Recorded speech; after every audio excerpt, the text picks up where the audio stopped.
Ne do investojmë. Ne do investojmë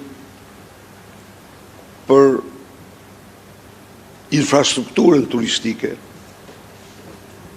Natyrisht,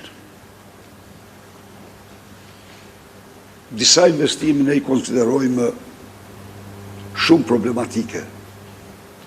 Ne konsiderojmë shumë problematike aeroportin e Vlorës. Jo se aeroporti I Vlorës nuk duhet ndërtohej. Jo.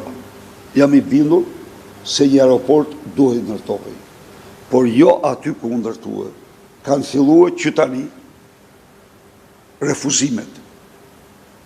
Refuzimet e bashkëpunimit, sepse aeroporti godet habitatin mira vjeçar,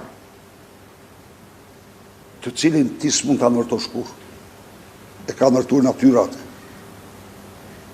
Ne kishim përcaktuar një zonë midis Vlorës dhe Firit në tokë të kripur,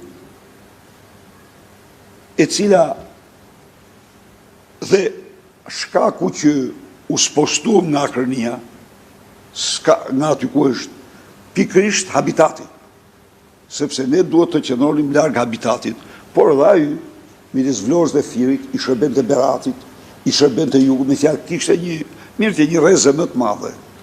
Këto e shtruan aeroportin e Vlorës në një burim të madh vjedhje dhe pasurimi. Sa shkon Lubia thot që ky është aeroporti më I madh I Ballkanit, duke mos kuptuar që në njëjtën kohë thot se ajo është hajdutja më e madhe e Ballkanit, se të pretendosh ndërtosh ti në një qytet me 80.000 banor dhe në një zonë që ka gjithsej maksimumi 20.000 shtretër, të ndërtosh aeroportin më të madh të Ballkanit, do të thotë që ti e çmendur mas hajnis.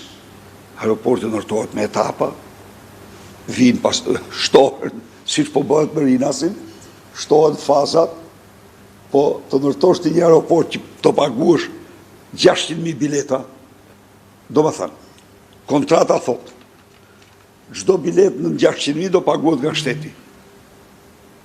Kjo është të gjobisish vendin tanë, pse mbush baulet Ram me Lubin. Po këto janë probleme që do I zgjidh transparenca dhe parimi, pastrimi I shtëpisë që kemi në program.